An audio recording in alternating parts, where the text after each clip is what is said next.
Sicha not too many years ago on Shlach from the year Tafshin Yud Beis. So in that year, the Rebbe started off the Farbrengen. Hold on a second.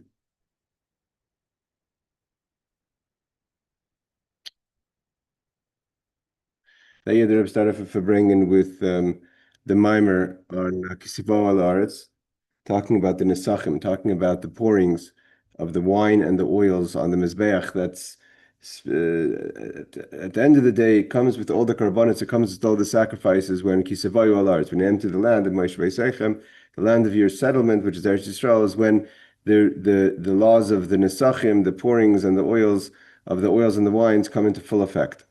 So that's the Rebbe talks about that Beruchnis. What's the idea of the difference between Shema, from below up, avoda that we lift ourselves up, to the avoda of the milmayla from above down. So the tefillin is from above down, and the Shema Yisrael is from below up. The idea of the karbanos, the sacrifices, are from we lift ourselves up. Ishay la Hashem, a fire to God, and the nesachim is the pourings, like the liquids that go from above down, like chesed. So there's in chesed and gvura. So that was the idea of the mimer. So it says, that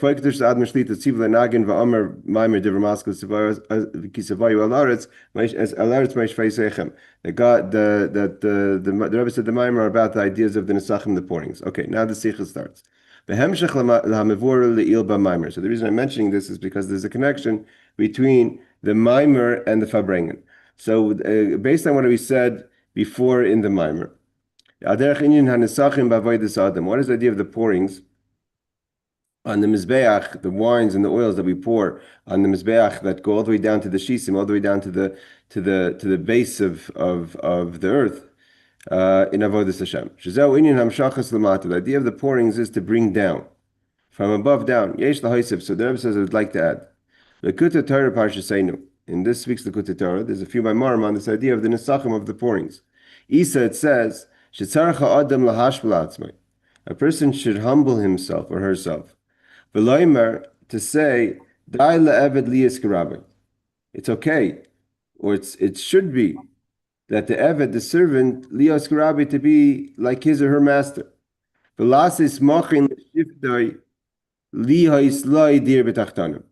we should make a resting place for Hashem here in this world. Hey Sharna. What's the idea of dai le'eved lios karabi? That you could emulate God. If God is above, and nevertheless He brings down His light, His godliness to this physical world. So emulate Hashem. This Eved is referring to the person. So the servant should be like his or her master, which is Hashem, to make this world for a resting place for Hashem. If God could do it, you could do it. If it's not beneath God to make this place a resting place, it's not beneath you to get out of your 4 cubits of space and go and engage the world to make the world a place of godliness. Klaimer, the Rebbe explains, Al Yemer Adam, a person shouldn't say, I have no interest. This again, the Rebbe is talking in 1952. I have no interest to lower myself from my elevated level, so to say, I'm a parish and separated from the world. I have to go out and engage in physical, material things, which is similarly what the spies were saying. This Eved, the servant, should be like this, like the master. Just like God desired that His presence and He should have a resting place and a home in this material, physical space of this world. It should be okay for you also to engage to make this world into a resting place for Hashem. He switches to Yiddish to Rebbe as unstein. It should also make sense to you. Later, go out and engage physical things, and material things. Make those physical space things, articles, time, right, makom and zman, into a resting place for Hashem. And as we know that there's the concept that's brought down by Chazal, that the tzaddikim, it's the Medrash, Bereshis Rabbah, that the righteous are like the Creator, meaning, so when we look at this is a Farbrengen for Chodesh Tammuz. We have to remember Chodesh Tammuz is the Shabbos and Varchim. We bless the month of Tammuz is the month of Chodesh of Geula, which starts with Gimel and Yud Beis Tammuz, the redemption of the previous Lubavitcher Rebbe, 1952, the Rebbe is referring to that. And of course, this Shabbos for Chassidim is the Shabbos before Gimel Tammuz, the yard side of the Rebbe. So when we're talking about a Shabbos that reflects as a Chassid on what it means to be Mekusher, like today's Ayom Yom, what does it mean to be connected to a Rebbe? So the Rebbe says, Harigam biyaches aleim, when it comes to a tzaddik, tzarech leimer, a person should say that if you're a chassid of a Rebbe, and you look how your Rebbe behaves, so you could say, Dai la'aved liyos k'rabbi, the servant should be like the master. And in our situation, sheish lilmud b'hanai gosav shel Rabbi. Look how the Rebbe behaved when he went out to the world and engaged in people. If we analyze certain behaviors of the Frierdiker Rebbe, we could take a lesson that it's not beneath us to do certain things. The Rebbe explains. Why am I talking about this? Because this Shabbos, who Shabbos Mevarach b'Chodesh Tammuz, is the Shabbos that we bless the month of Tammuz. Asher ba yeshna yom miyuchad d'Yud Tammuz. What's special about Tammuz is that on Yud Tammuz we have the holiday, the celebration of the liberation of the previous Rebbe on the 12th of Tammuz. Yom HaYiledes, it's also the birthday of the previous Rebbe. Yom HaGeula, and the redemption. Shal Kvei Kedush Mordechai Admer, for my father-in-law, the previous Lubavitcher Rebbe. Therefore, it's an appropriate time lehispainin, for a person to contemplate how the Rebbe behaved in his imprisonment and redemption. And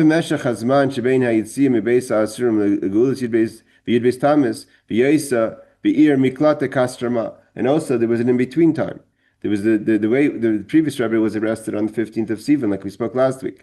And from 15th of Sivan until the 3rd of Tammuz, he was incarcerated in the heavy imprisonment of the communists for spreading Torah and Yiddishkeit, specifically Jewish education. On the 3rd of Tammuz, he was sent into exile officially for 3 years to the city called Kostroma. So even over there, we could analyze his behavior, although he was only there to end for 10 days, of his behavior when he was in the city of Kostroma. Pina Nidachas, the city of Kostroma was the middle of nowhere, right? 10 stops after no place. Is him shecharebi la'asik barvatzis atayr vatzis yadus. Nevertheless, you would think here the previous Rebbe is sent to no place. Literally, that's what the communists would do, like they did to the Rebbe's father. They sent him to no place, a place that you can't seemingly do anything there. The Rebbe was far from Chassidim, far from any Jewish institutions. Nevertheless, the Rebbe figured out ways to spread the teachings of Torah and Chassidus. Kamai, first of all, like what did the previous Rebbe do as soon as he got there? There were some Jews. So Yasat Cheder, he right away instituted that there should be a school. Mikvah, he set up a mikvah, kosher mikvah for women and men to go to the mikvah. V'keyetzebe, etc. Obiyem Shabbos Kodesh, and that Shabbos, again, there wasn't that many Chassidim. As it says, Herech Rebbe b'tfilasi beis hakneses, the Rebbe davened a long time in the shul of the city of Kostroma. Seemingly, based on the time frame, you would assume the previous Rebbe, I think, could have been there 2 Shabbosim. If he was there Gimel Tammuz and then Yud Beis Tammuz was Shabbos, so maybe he was there 2 Shabbos, maybe 1 or 2 Shabbosim. So he was there, he davened long at shul. Davar sha'oirer, his lengthy prayer, Reishim Ravu Pelegadol, it made a big impression. Again, you have to remember this was a city, a shtetl, in the middle of nowhere, that had never seen a Rebbe before, any kind of Rebbe or great rabbi. Yehudi Mispala Dashar Shalish Arba Chetzraim, they never seen a Jew davening till 3-4 o'clock in the afternoon. Kulam Kfar Saimim Mizmanes at Tefillah. The rest of the congregation finished the prayers way before. So to the Shabbos, the 8 Shabbos, you have to remember the way we know the communist situation, it evolved. It wasn't like the day the communists took over, all of a sudden everything shut down. It was a process, like these things work. So still people were going to shul, people were eating the Shabbos. But again, these were simple folk who didn't have much connection to the outside world. So they went, they davened, they ate their meal, and here the Rebbe is still davening. They also had a time to take a short nap. They davened, the Rebbe says in Yiddish, abgegessen, they ate, and they slept, they had a sleep. Here standing a Rav, Rabbin they called him in Russia, and he's still davening. Such a big commotion. They hear the Rebbe, they didn't know who this Rebbe was, that the Rebbe is sitting here, davening a whole afternoon. Shafila Koimer, even the local priest, Shel Ha'ira of the city, Baba Atzman, the basic Knesset, the word went out even to the Gentiles, that this great Rav from Central Russia, from Moscow, then I think the Rebbe lived in Moscow, from Moscow was davening all these hours, so the priest came to check it out. Leader says, Apel Agadol, to see this wonder, a person standing in a talus. for hours on end praying. V'limris koza. And nevertheless, Hare ha'uvda shebiyam eila lo haya Rebbe yechel lichtav michtav liyehudi. So here, the Rebbe is saying like this. So seemingly, here the Rebbe was given limited options as far as being a Rebbe. But he did whatever he could. He made a yeshiva, he opened up a shul. I mean, he made a school, he opened up a mikveh. I guess they didn't have a mikveh, so you could imagine what kind of community it was. He davened long, he was making a big impression. So you would think that's he didn't have anything. He couldn't do much more. What do you want from him? Nevertheless, the Rebbe said the very fact that he should be Yom Elu in these times, because of the restrictions that the Russians put on him. He had no way of sending letters, and he wanted to send a letter to someone for encouragement. The person needed the Rebbe's help for simple things, not great Hasidic insight, whether it was an advice in business or what have you. It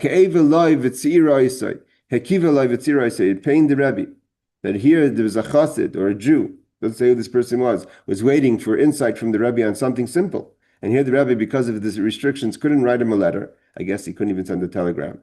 He didn't go alone. He went with, I think his daughter Chana went with him, and I think one or two Chassidim. So he said to one of the Chassidim, that he had a few close Chassidim that were allowed to travel as, so to say, help for the Rebbe. Like, for instance, a Chassid Rebbe Eliyahu Chaim, the Chassid Rebbe Eliyahu Chaim, or the Chassid Rebbe Michal Dvorkin. Those are two Chassidim that went with the Rebbe. I think Rebbe Eliyahu Chaim is Altos, yeah. So he said, She'im Kain, if it's such a situation, that he can't write a letter, we learned to Sicha a few years ago, he can't write a letter, this is the situation. Why do I need my hand? Here the Rebbe talked very extreme. That as far as he's concerned, why does he have a hand? So he could write a letter to give encouragement or insight to another Jew. So here he's being productive. It wasn't like he was absolutely out of production. But he wasn't productive on the level he would like or the level he felt that he was needed for. He says, why do I have a hand if I can't write a letter? He expressed himself. He says it's better that my hand dry up.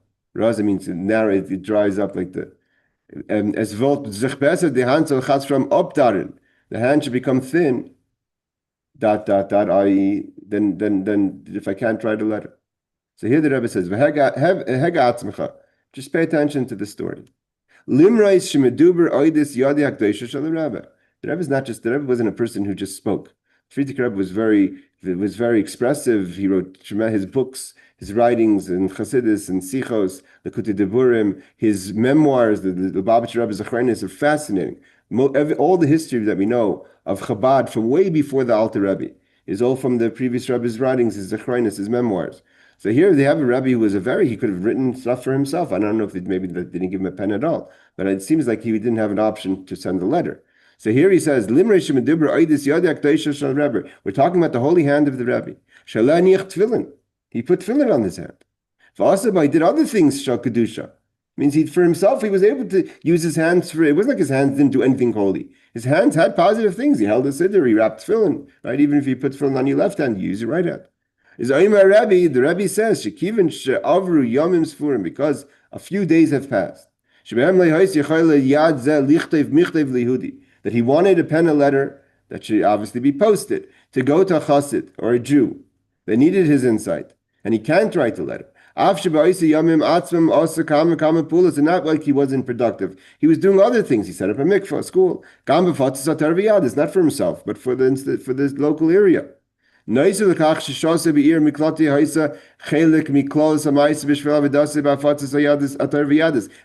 in the city in the first place? Is because he spent all his time and efforts in spreading Torah and Chassidus. Nevertheless, he says, what do I need a hand for? Let it dry up. Zizol up in it should become thin. If someone needs me and I can't help it. The Rebbe says, it's not a story about a Rebbe. Again, if you read about the Friedrich Rebbe was not an exaggerator, and he was expressive, but he wasn't an exaggerator. If he said that, he meant it.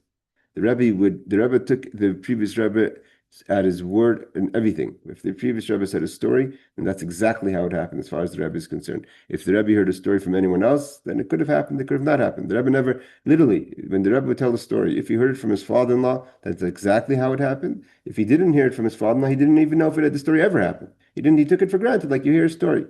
So here Rebbe is saying this. The point is the previous Rebbe, if he said something, he meant it. So the Rebbe says, Anhagazu, this has to be a lesson. When we're talking about Dai Lev Elias Karabi, that a chassid should be like his Rebbe or her Rebbe. So here we have a lesson. Every person, man and woman. When it comes to engaging another person, Yeshnem Ke'ela, there's people, Hatayanim that they claim or they think, why do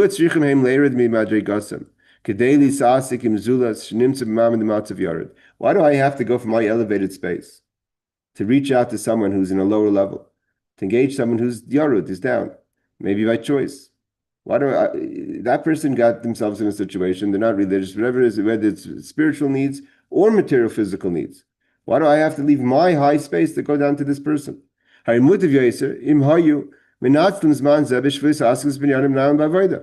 have time. Everyone has allocated time.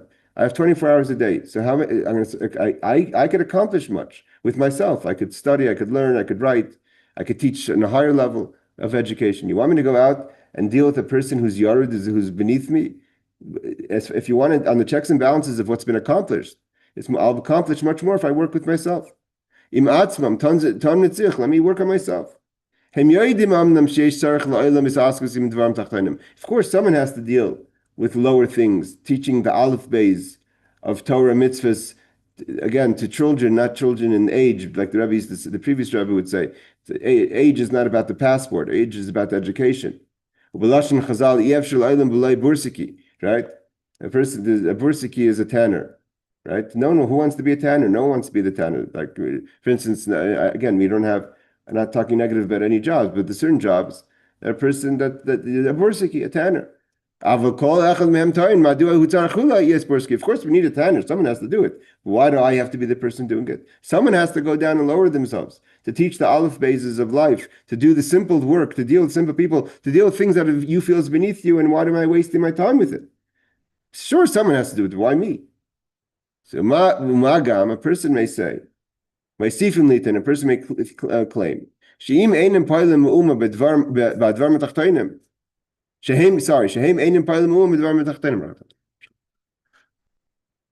that they're not accomplishing anything. I'm not the right person for the job. I don't see I'm being effective. I will go out there, fine, I'm a chassid, I'm doing it, let's say, Kabbalah Sol, I'm accepting the yoke. I'm not effective. I'll be much more effective if I work with myself. On the contrary.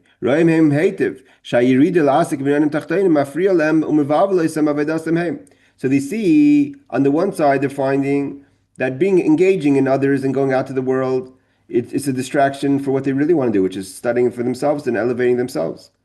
And on the flip side, they don't even see any accomplishment. So what's the whole purpose of this exercise?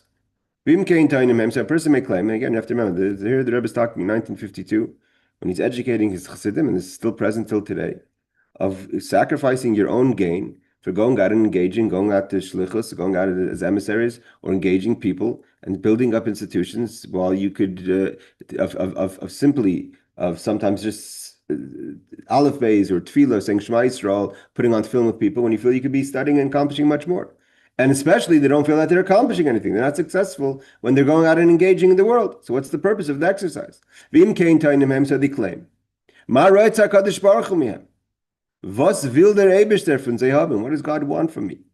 Why do you want me to go down and engage in seemingly what's called binyanim tachtainim, lower things, simple things? Noch was darf man kriechen in niedrigen Yanim? The Rebbe says in Yiddish. Why do I have to crawl into small ideas with this askemekach? And I'm in the same time shalulim lavich has shalom matziv the yiftu levavchem. And also I'm making myself vulnerable to become influenced by that. I could get influenced if I go out to this environment. Until I go off the way, I'm going to become vulnerable. So I'm not accomplishing anything. I could accomplish much more if I worked with myself. B, I'm making myself vulnerable to, so to say, the worldly environment. Akapanim medakas to dakas, even if I'm not going to about to serve idols, but it's going to take its toll and its effect on my spirituality. Adach ma'am razal Yisrael shebechutz laaretz. Oivdim avodah zar b'tarenheim. There's an expression that's brought down in the Gemara that anyone who lives outside of Eretz Yisrael and chutz laaretz is more involved in worldly things, and that's why it's called oivdim avodah zar b'tara. It's called serving idols, idol worship in its purity. I mean, you're not bowing down physically to an idol, but you're bowing down to the ATM. So what's the answer? God also takes a chance on us. The whole world's a chance. How many wins does God have? So you look at the Rebbe. Look at Lias Rabbi. The students should look at his master. Don't start making your own calculations, say it's beneath me. What am I going to accomplish? I'm making myself vulnerable. Someone else can do it. There's a Borsiki. Yes, why do I have to be the Borsiki? Why do I have to be the tanner? So you look, look at what your Rebbe would do. The Rebbe could have taken the time he was in Kastrima to do his bodhidus, right? Perfect time. Baruch Hashem. I can't write letters. I can't communicate with anyone. I could learn Torah, write Maimorim, write more of his writings. Right? So now, and here we're talking about a Rebbe, a person who's actually could take advantage of this quiet time. So Limer is haflos malase shel Rebbe, not understanding the greatness of the Rebbe. Hayilay matim, im is ungestanden. This asik binyanim shutim. He would rather write a letter to someone about simple things. Again, it was evidently not a letter about some Hasidic insight. It was in a letter, probably something to do with something basic. And we're not even sure it has to do with something basic about Yiddishkeit. Could have been basic about the person's personal life. It's and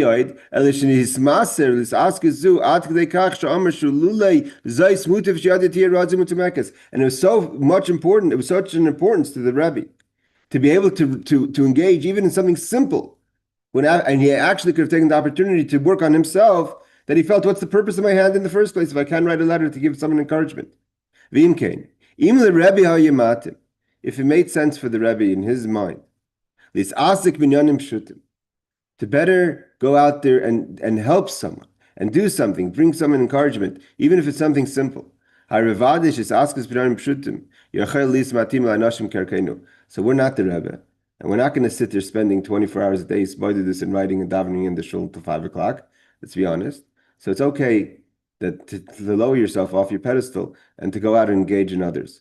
Notwithstanding of all your great accomplishments, whether the accomplishments are true, even imaginary accomplishments, means you place yourself on a higher pedestal than you really are.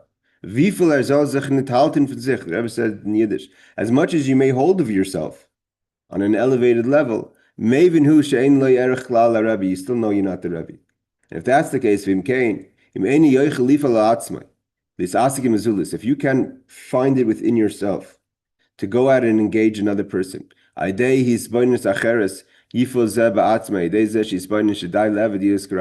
you can't use any other contemplation to figure out why it makes sense to engage with someone else, to go out there and work with someone else, then just think one thing. If the Rebbe could do it, you could do it. And that's the idea of Nesachim. And this is why it's based on the Maimer of the Kutei Torah, which is based on the God that makes the same calculation. God could say the same thing. Who needs this man? Who needs this problem? Who needs this problem? The fighting, the wars.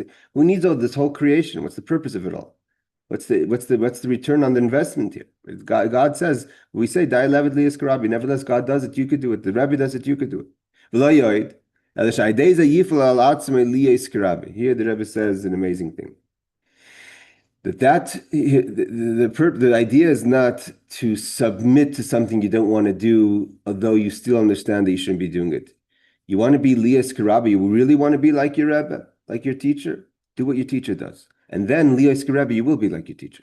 Azai Karabi, Gufa starts off Tchila Kirabi, the Chaf Adimian. We know that in the alphabet, the letter Chaf before a letter means as if, almost like your Rebbe. And then without the chaf before, without the as if.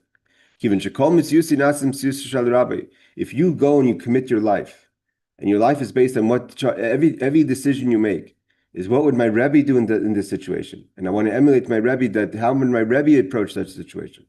then it's not kirabbai, then you're an extension of your Rebbe. Like the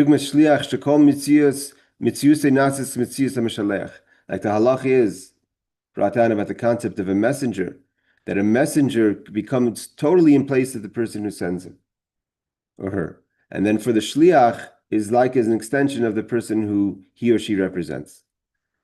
That's the first Sicha. We'll go a little further. Based on what we said before, when we're talking about, again, in the Maimer, and from the Maimer, the Rebbe went into the first Sicha, the idea of Dai Levet Ki Lias Karabai, that the idea of Nesachim is to bring down the light from a high place to a low place. So the idea about the Nesachim with the pourings, again, the pourings were on the Mizbeach, on the sacrifices, Ki Sevayu Al Aretz, the laws kicked in this week's Parsha, that when you enter the land, so all the sacrifices are required to have different types of pourings, but the pourings are based on different pourings of wines and oils that went down to the shisin, went down to the base of the mizbeach, and in the base there was a drain system that went evidently all the way down to the shisin, which is all the way down to the core of the world, and I mean as far as you could dig, and then they poured the nesachim, right? We're trying to. So all has to this week's parsha, the nesachim, right? Pouring into the shisin, breaking into the ground. All right. V'hamevin yavin. Those who understand. Hamshacha lamata, she was asking simazulis. This idea that we said before, that we have to engage others. Yesh lahaisiv v'lahavir. The Rebbe once says, I would like to add. Gam leidach gisa al davra tzarich v'akor b'avodas imatzmei. So here the Rebbe says there has to be a balance. Actually, speaking about this with someone I was learning with this yesterday afternoon, by me Thursday afternoon, where the Rebbe says that as much as you have to go out and engage in others, there's also the part that you have to make sure you give time for yourself. Here the Rebbe says as a lesson, when it comes to the idea of the Shema and the Tefillin. In the Maimer talked about that the zevach, the carbon is like the Shema, just like a carbon, the fire burns upwards.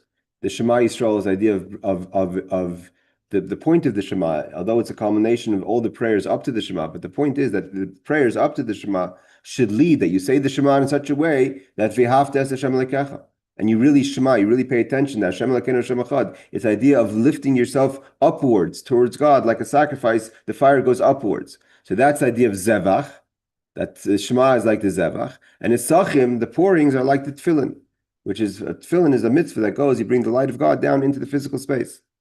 Move in Maimer Zal, like it says, and the Rebbe quoted this in the Maimer, Kol HaKari Krishma B'lei Tefillin, that a person who can wear tefillin and says the Shema without tefillin, obviously Shema is said with tefillin only in times that you can, whether it's in the mornings and in the weekdays, and if you're a male, is ki'ilu hikriv zevach b'lei nesachim, then it's considered as if you sacrificed the zevach, you had the carbon, but you didn't have the pourings.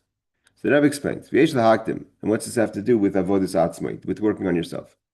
It means the Rebbe always wanted that you can't. Sometimes a person gets so involved in askan, so involved in dealing and working with others, that they totally forget about themselves, and they forget about themselves in a way where they become careless about themselves. It's not important what I do; it's all about what I do with others. But in order to really be productive with others, you have to be solid with yourself. V'yesh l'hakdim, the Rebbe says. He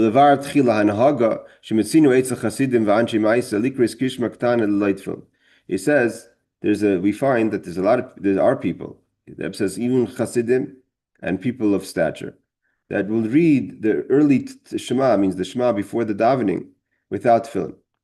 The Rebbe says in my writings, the Rebbe has later after the Rebbe passed away in Gimel Tamas, we found the Rebbe had Rishimas, which is now published.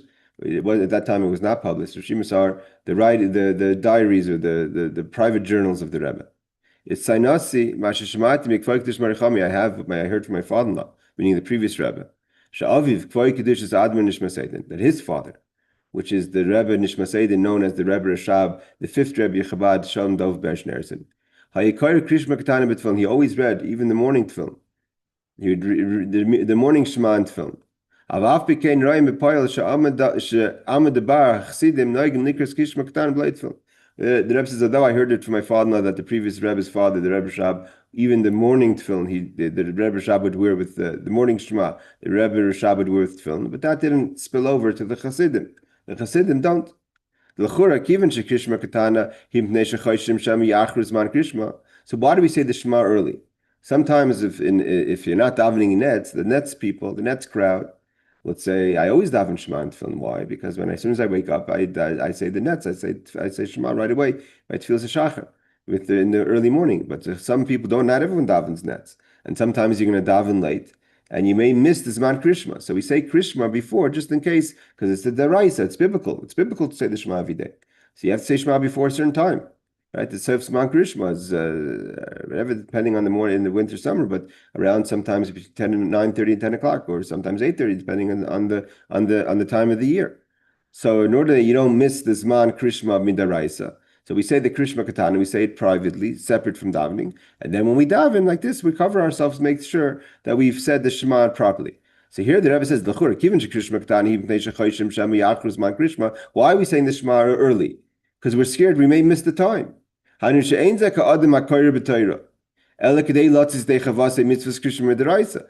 learning Torah. It's literally to be able to fulfill the biblical obligation of saying Shema.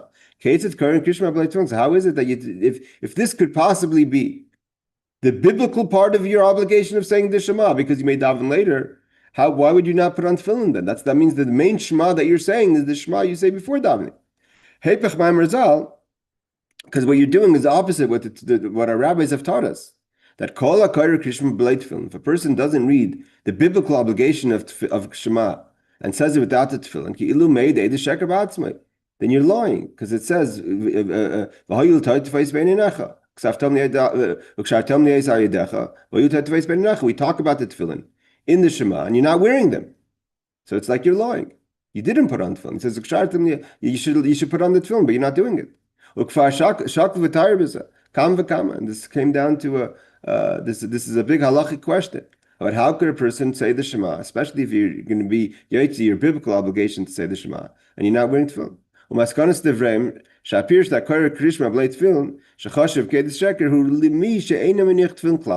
So there's those who say that's not such a question. Why? It only is referring to a person, not that you're not wearing tefillin now, but you can wear tefillin. Again, this is referring to males who can wear tefillin, or times you can wear tefillin during the week, or not during holidays. But you never put it on. So it's not that you have to put it on as you're saying the Shema. Then it's not called sheker. But if a person doesn't put on Shema, the tefillin by Krishma, it's not considered like a person who means basically there's those who discuss, who does he say it is? Shabbos Chuvas Beis Yosef, the Archaim, Ois Chaim, the Minchas Elazar. So there's different. The Minchas Elazar is the holy Munkatcher Rebbe. There are those who say that it doesn't mean you have to put it on together. Which means that you're a person that puts on tefillin. If you're a person that's obligated to put on tefillin, you put on tefillin, and you say the Shema. So they meet together. It doesn't have to be the same time. So therefore, it's not considered that you're saying you're saying false testimony. But if you can put on tefillin and you never put on tefillin, you don't put on tefillin, and you say the Shema, then it's considered a false testimony. So there's the pratis yaser. We have very, very rarely do we find that the Rebbe would quote something from the Holy Chazir Lublin. I mean, I'm not an expert in all the teachings and the writings of the Rebbe, but I could say that this is one of the only times I've seen the Rebbe quote the Chazir Lublin. So the Rebbe says the Chazir Lublin was a big Rebbe who was buried, who lived in the city of Lublin, Poland. So the Rebbe says, so that we have also the Chazir Lublin explains. Because the Holy Chazir Lublin says, the Chazir means the seer, he's known as the seer of Lublin. That because he says that that a person who says the Shema without putting on tefillin is like a person would sacrifice a sacrifice without the pourings. So the Chazir Lublin explains that what's the basis that you could put on tefillin later? Because also the pourings don't have to be done at the same time. You could pour, I mean, even though typically they would pour at the same time, but you could make up if you didn't have the oils and or the wines available, whatever reason you didn't do the pourings, you pour later, although the sacrifice was done at another time. So if the pourings is for the tefillin could also be later. It's possible halachically for a person to bring his or her sacrifice today. You have 10 days to pour your pourings for your sacrifice. So too, if you have 10 days for the pourings and the krishma and the tefillin, the krishma is like the sacrifice, and the tefillin is like the pouring. So you could you could put on the pourings. You could do the tefillin later. Therefore, it's not false testimony. The Rebbe says he doesn't totally accept the explanation of the chosel of the seer of Lublin. Why? You can't say that the idea of the saying the Shema and the putting on the tefillin is exactly like the idea of sacrifice and the pourings. Because, like we just said, the pourings could be done tomorrow. You can't do things, you can't put on the tefillin tomorrow for today. And you can't say I'm going to put on tefillin tomorrow for my Shema of today. The Rebbe doesn't accept that. The Rebbe says and he says that he's assuming the Chazal would agree with him that if you wouldn't put on tefillin if you're obligated to, and you don't put on tefillin that same day, even if it's later, but if it's not that same day, then it's not. Then it's considered that you put on tefillin. You said the Shema without tefillin, and therefore you're saying a false testimony. In the Taretz, and one shouldn't answer. Shebet tefillin yesh sibet stadis shmonei atzif anachas tefillin. You can't say that really the tefillin is like the pourings. You have 10 days, but there's a certain technicality that in order not to be considered as if you're saying false testimony, so therefore you're obligated to put the tefillin on that same day. But in theory, you could put on you don't have to put it on to connect it to the Shema. Because the night is not a time you could put on tefillin. And therefore, you went through a full 24 hours that you didn't put on tefillin. So then it's considered false testimony. What the Rebbe is basically saying, it's a little bit of a halacha shir. What the Rebbe is going into is that, in theory, the idea is that pourings could be done much later.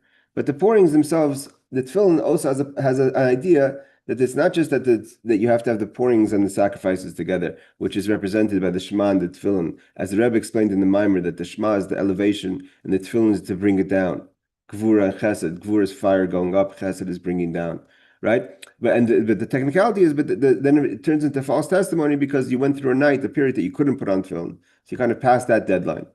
The Rebbe says, "Gam nisachim zmanim b'yom dafka v'lo b'layla," because the pourings also could only be done by day and not by night. Just like the sacrifice itself means, if you miss a pouring on a sacrifice for whatever reason, it's not that you could do it at night for up to 10 days.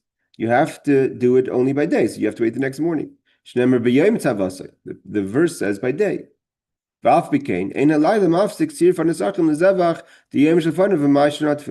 Nevertheless, the night doesn't say, okay, now too late, you can't connect the pouring to the sacrifice before because the night in between separated, and the night is not a time of pouring. So why tefillin does it, yes, separate, and the pourings are not?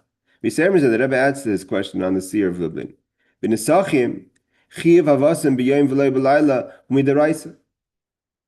says that the idea that you shouldn't bring the pourings on at night is biblical, like it says,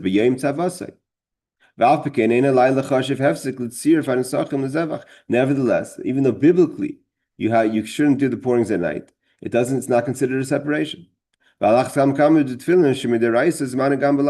That only the rabbis say you shouldn't put it at night. But biblically, you could put on tefillin at night. The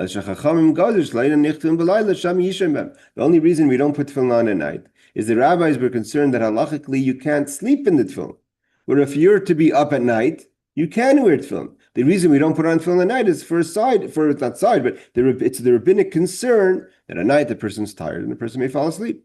So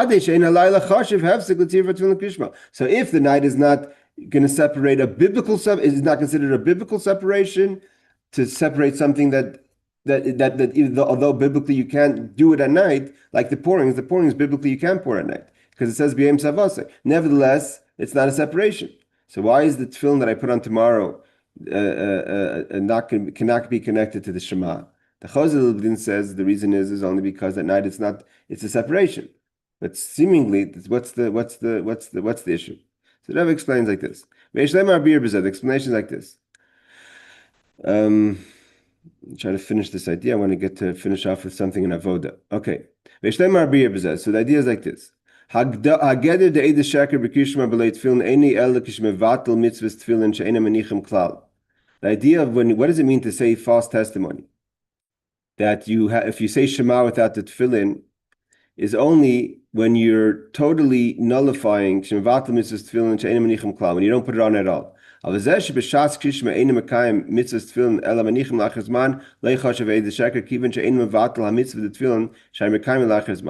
only problem is the only time it's considered false testimony, the Rebbe says, is if you miss the opportunity to do tefillin. If you miss the opportunity to do tefillin, then it's considered false testimony. As long as you're going to say put on the tefillin, it's not considered false testimony. This now we understand. Why tomorrow's tefillin won't help for today. Because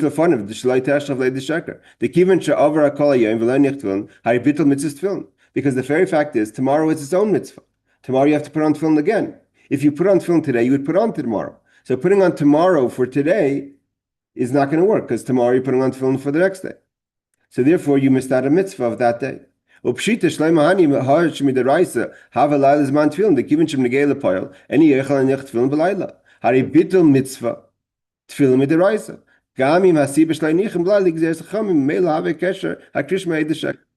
the Rebbe says the bottom line is that notwithstanding, if the reason you're not putting it on at night is because the rabbinic says you can't, but the fact is you didn't put it on at night. And if you can't put it on at night, and if you missed the day, so therefore you're saying false testimony because you didn't put on the mitzvah of tefillin on that day.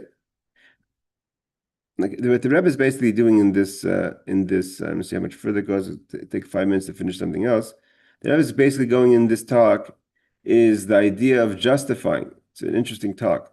The Rebbe is giving a justification why some people don't put on tefillin when they say Shema, even though one should. But the Rebbe is kind of putting on, giving it a little bit of a pass about the idea of waiting of not putting on tefillin when you say Krishma Katana. But let's just finish off with an idea of avoda. Okay, Yud Aleph. Mikol Hanal, Yesh Lilmod Hayra B'Negei L'Seder Avodim Atzmai V'Mazulas. From this, we could all learn about how a person should approach when you do avoda with yourself and when you do avoda with someone else. It means you work on avoda means to work on someone in Torah mitzvahs. Shein b'dugmas beizin yon in the Krishma oila ha'ala avodim atzmai v'tfil nesachim amshachas avodim azulas. The Rebbe says that in these two categories of elevation and bringing down, elevation is personal. That's the idea of the carbon. You personally elevate yourself. That's your moment. And bringing down is turning the material, anything that you could have an effect on, whether it's even inspiring or affecting another person, is the idea of bringing down. You're bringing down to the next person, not because the person is lower than you, but you're bringing down that person should also have insight and inspiration. So here he says the idea of avoda im atzmai is krishma, and the avoda with the next person is like the pourings. Ubagdama. Yeshem ke'ela, there are those people that get very involved, or for whatever reason they've been appointed in communal affairs. And the Rebbe says sometimes what happens is you start to feel a great excitement. You start to get it gives you a drive, a kick. All the times you could work and be a person of engaging in communal affairs. A grace geschmack, you have a tremendous enjoyment. Bisaskanis in being asking, a person of communal work. Kol kach nishtakav, and you become so involved in that. If I feel areingelust in them, you get so involved in communal affairs that you totally forget about yourself. You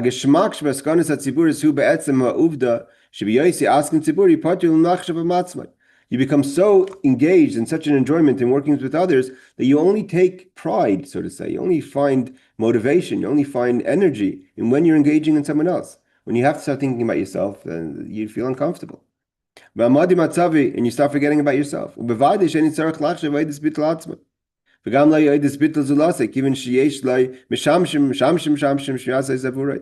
he says, He doesn't have to think about it. He has all these, when you become a big person of Anaskin, a big person of community affairs, you have secretaries, you have workers, so you can totally offload all the work. This is the lesson of Krishma and Tefillin. As great as Tefillin is, it's even greater that it completes Krishma. That your Shema, if you can only worry about yourself and you don't have askanis, you don't work with others, then your Shema isn't complete. But nevertheless, you don't put on tefillin the whole day. Sometimes you have to say Shema. Here the Rebbe is saying there's an avoid idea of saying the Shema before tefillin. Sometimes you have to give yourself 10, 5 minutes, an hour, whatever that time is that you need to do your zevach, to do your sacrifice. Aleph, limreis goydel ha'mailish baskanis tzippuris. Now understanding the great idea of communal work and work with others. You also have to know that even that has limitations. Shachas, whether it's an hour, Beis Gimel Dalet, is it 2 hours, 3 hours, 4 hours, whatever it is. But there's a certain amount of time that's you have to dedicate to communal affairs. A person has to know. What the Rebbe is saying is time management and limitations creates productivity also. If you can do what you have to do, whether it's an hour to 4 hours or in between, so that means that's the time you need, and you don't need more time than that. And if you're giving yourself more time than that, then actually you're not really being productive, because you really need 4 hours or 1 hour to do communal affairs. And if you spend your time wisely, that'll be enough time, and then you could do the other things you have to do, also including working on yourself. If you don't need more time, don't add more time. Because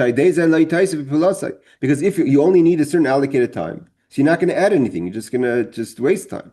Just like tefillin has its set time. Today we don't wear tefillin all day. And therefore, because we wear tefillin during the davening, that's the time you need to be effective with tefillin. The Rebbe says, base.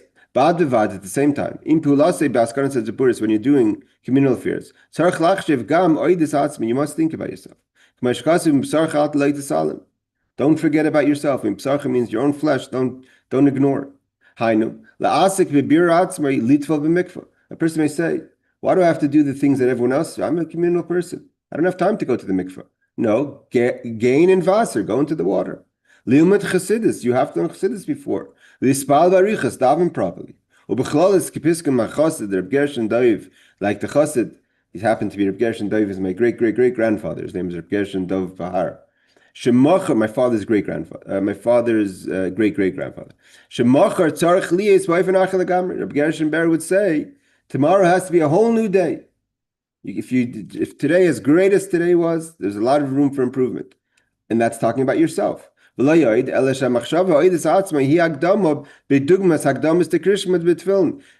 the Rebbe says, like I said before, if you really want to be productive in engaging in others, that's only if you don't ignore yourself. What the Rebbe's concerned was, what the Rebbe is saying, obviously, his concern over here is that a person could sometimes get so involved, they consciously or subconsciously ignore their own things that they have to work on in themselves, things that need correcting or engaging, whether it's the mikveh, davening, learning, or other things that you need.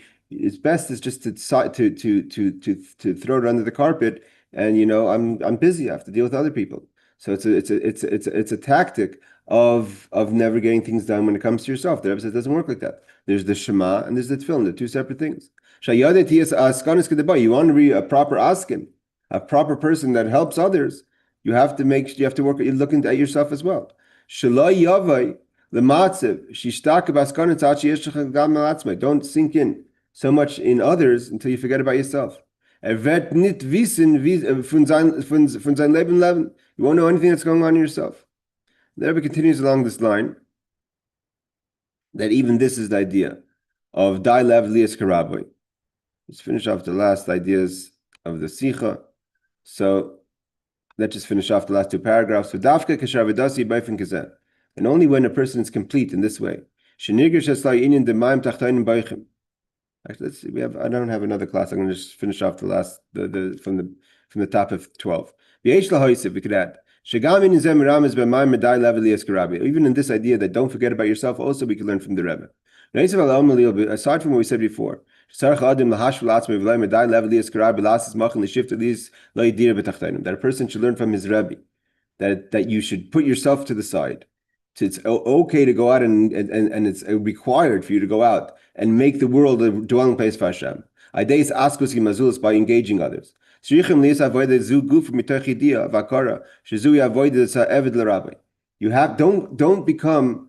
don't make that the master. The avoda the master. The avoda is you are an eved, you're a servant.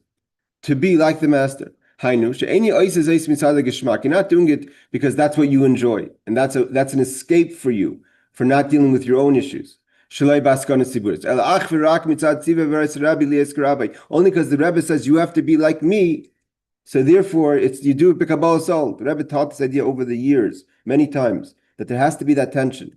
The Rebbe would based it one time on the idea of when the Jewish people left the Yam Suf. It says, Vayasa Moshe forced the people away from the Yam. Why do you have to force them? Because at the Yam they were doing things. They were taking the sparks. It says they had more sparks by the splitting of the Red Sea that they could have engaged than in Egypt. Nevertheless, Moshe told them it's time to move on. And it says he had to force them. Why do you have to force them? Because to move on, sometimes you have to do what the Rebbe tells you to do. But you don't have a geschmack. Sometimes, okay, if I don't have to work anymore, I'm running away. No, you want to do what you have to do. But there has to be this tension constantly. You have to work on yourself. But you have no choice. You have to work with others. But when you use that as an escape from not dealing with your own issues, then it's a problem. But they're bad. The person must know. You have to know your character, and the character is that a servant wants to be free. What you're really looking for is freedom. So you have to know how to identify. Is your engaging in others an expression of freeing yourself from your obligation of worrying about yourself? Oh, I don't have to worry about myself. I could throw myself into other people's problems, and then I could ignore my own problems. So you have to know that where's it coming from? Because if an Eved wants to be free, and that's maybe where you're finding your freedom. And because the nature of a servant is to try to be free. You have to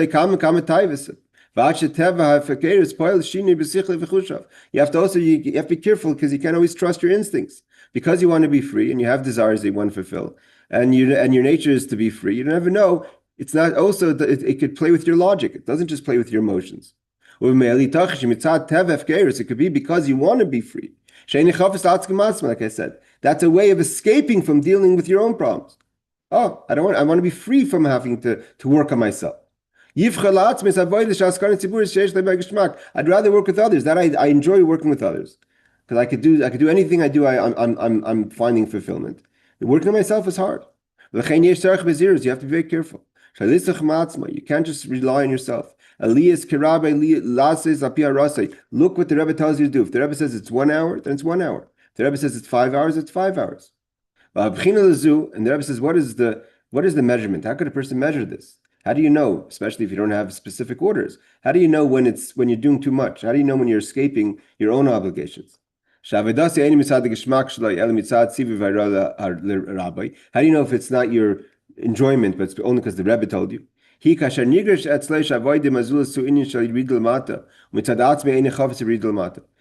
see on yourself that for you to engage in others, you feel like it's hard for you.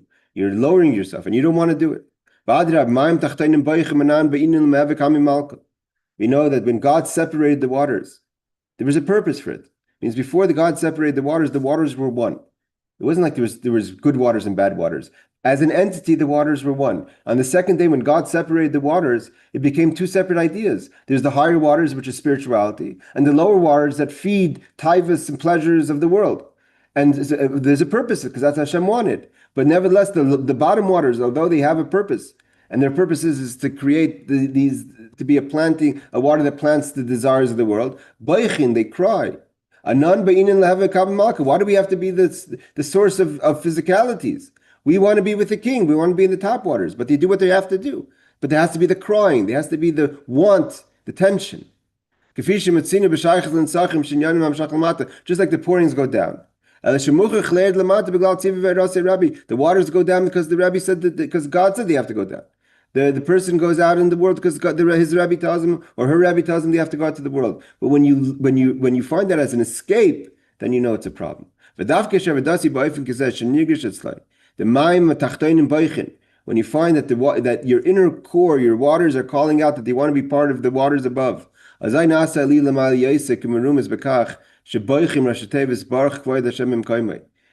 idea of boichim? That if you don't want to be here, but you're doing it because that's what Hashem wants, then this is a baruch kavod Hashem im you're blessing the presence of God in your space. You're bringing God down from His source to the low place. They say, we don't understand. Why would God go down to the world? A place of tumah, a place of desire, a place of temptation. But when the waters of the low worlds that plant these ideas, and the person withstands it, and they're boichim, they're crying themselves that they want to be by the king, that's Baruch Hashem im Kaimi, that's what God wants to be. That's Hamshachet, to bring down. And through this, that you have that tension, and it's liyas kirabi, to be like your Rebbe. You go out there, but not because you enjoy it, and not because you're ignoring the responsibilities you have to yourself, but because this is what you have to do, and therefore you're doing it as much as you have to do it, but you're not forgetting about yourself, and you're working on yourself to make yourself better, to be more productive and be more effective on others. Is in a saif yik, like the Rebbe says, then you will be like your teacher. Not just in comparison, but actually, as long as you have that tension, and that the bottom waters don't want to be where they are. You don't want to be out the far place of the world. You want to be sitting there by the Rebbe, by the Fabrengen. And instead, you're sitting there calling out the pages on Ashrei. Nevertheless, that's Karabai.